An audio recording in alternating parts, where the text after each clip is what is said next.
Our planet has come under a period of ignorance, dumbness, and lowered vibration, and that time is now to move. It is past. There is no reason for ignorance, dumbness, or lowered vibration if you want, and if you happen to be of the sons of the God and you don't respond to it, you will soon be dead. Now, isn't that a big threat? I'm not making the threat. I'm interpreting new and future knowledge. As a metaphysician is supposed to, you have to find out whether you can agree with it or not. There is no truth until you decide what truth is, and each person should find that truth out for his or herself. Human, by which, if you look in the encyclopedias and dictionary, it says we're all human beings. That's a lie. We are not all human beings. Human is animal man. Hu was a god Hu, which ruled the lower planes, again, under the old teaching of the ancient Sudanese and Nubian people, and later on the so-called Egyptian people, which was a mixed race. We're going to find out just how mixed in a minute. Human did not come from God, or what we call the Creator, but from lords, or which we now call the Lord God, and animals. They were a creation by scientists who we now refer to as Lord gods. And they made human by engrafting and changing the animal life at different times as they found it on this planet and from other planets, and dropped them off here. GodMan, this is the key, and the ones that had the key to the Sphinx and the pyramid, were from the sons of gods, or which we now refer to as the angels.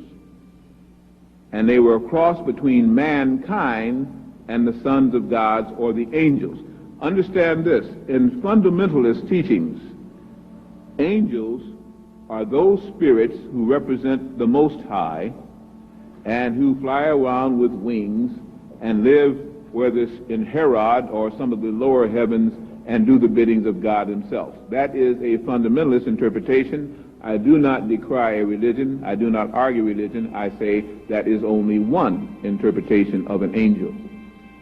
The other is those who mastered the angles, those who could bend light rays, those who understood the 4 pillars of the sacred sign of the swastika, which was not called the swastika, but a whole different name. It mastered those who could understood the 4 rays of consciousness necessary to exist on the 4th dimension, which Earth was supposed to have been into millions of years ago, but got held back by humans.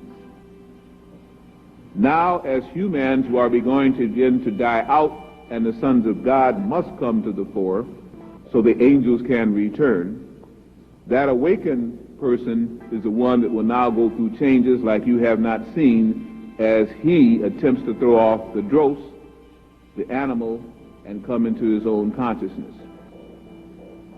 Mankind came from the lords of different planets and was soulless and could not reproduce.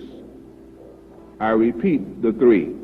Human, animal man, made from animal species both on this planet and other planets. GodMan, the sons of God, and also sometimes interpreting with mankind, a made person again by Lord gods on other planets.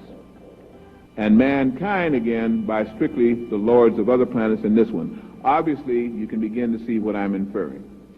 This has nothing to do with the Creator, the prime causation, the cosmic universal logoi. This has to do with people who evolve up the ladder, and because of their knowledge of genetics, their knowledge of geography, their knowledge of astrology, their knowledge of astrophysics, when they come to a planet, you treat them like gods. All of the series that you see now, Babylon 5, Deep Space Nine, and all the rest of it, are trying to show you what really may exist in this system and in other systems to let you come into what is now called the planetary brotherhood. To awaken from the idea that you are a lone important species, you are not. But now the Earth is becoming an important place, as we will find out for numbers of reasons over this weekend, as we get deeper even tomorrow than we're going to go tonight. This is to awaken those who are not soulless, but have deep spiritual souls. One of the things that black people have found consistently is that in the face of adversity, they sing. In the face of adversity, they can laugh. In the face of adversity, they come together as a unit. And one thing seems to bother them. They know that they're supposed to worship something. They know that they're supposed to be spiritual entities, but they're not finding the results sometimes strong enough. They have found that in following religions fervently enough, really getting on fire with it, miracles do happen. But down deep, they're not satisfied because they still feel there ought to be a shortcut, and they know that something's there, but it's just not quite right, and daggone it, it frustrates me no end. How many have actually felt like that? Don't lie. If you haven't, you haven't. Most of you do. That's why the churches now, the people are going to the strongest word, the best choir, and the best place where they can also make money and meet good mates, and they're falling away from the little churches that just can't make it anymore. Fundamentalism is separating from the advanced spiritual person. Again, I say this, and don't say I came here and talked about the churches and put them down. I'm not. Let each person go to any church they choose. It is their choosing. They will be responsible for their own souls if they have one. I'm saying that there's a difference between a spiritual person and a religious person. A spiritual person does not need a church, for the home and temple of God that they find their souls in is the church, and how they keep it clean and how they keep it out of ignorance and what they do with it shows their manifestation of the God life. For the other, they need a religious fervor and constantly reminded because they do not have quite the soul that is arisen to the point where they can again manifest the Creator within them. So they constantly have to remind themselves as a herd come together to give themselves the strength to carry on. That is changing.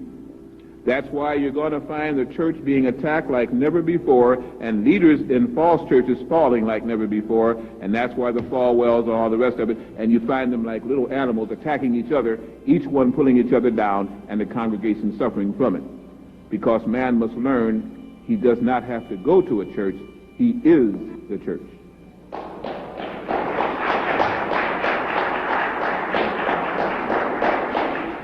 The temple of the living God is not just a folklore or a little thing that is said. The skull that you have, when properly understood, is a temple.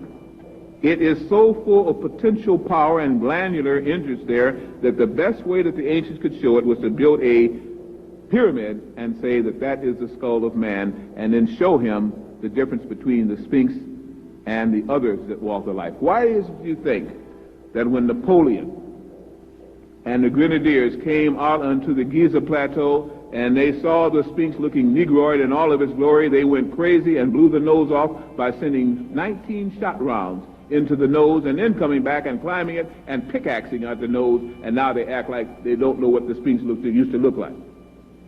Why they don't, I don't know. They drew pictures of it and they saw what it looked like. It was a negroid looking person looking outward, eastward. And it showed again that in front of this big pyramid, they put this skull and this animal.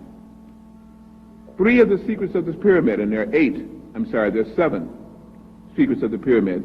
3 of them is that the head of the man on the Sphinx and the body of the animal simply shows that, if you notice, there's wings on the Sphinx, there's scales on the Sphinx, there was a tail on the Sphinx, there were claws and hooves. It shows that everything that moved, crawled, or flew on earth was subjugated or was dominated by the chief creature of earth, the Son of God, the man's head. But everything on that man's body of the Sphinx needs those other things to survive, until which time its consciousness rises enough and can outgrow them. It can eat fish. It can eat anything that moves and crawls, snails and everything else. It can breathe in air and live very well on that air if you would. I appreciate that very much. And live on that air if you would. It can do more things by adapting under different vibrations. It can consume everything on earth and live on it, even to the herbs and the berries, if it goes up that far.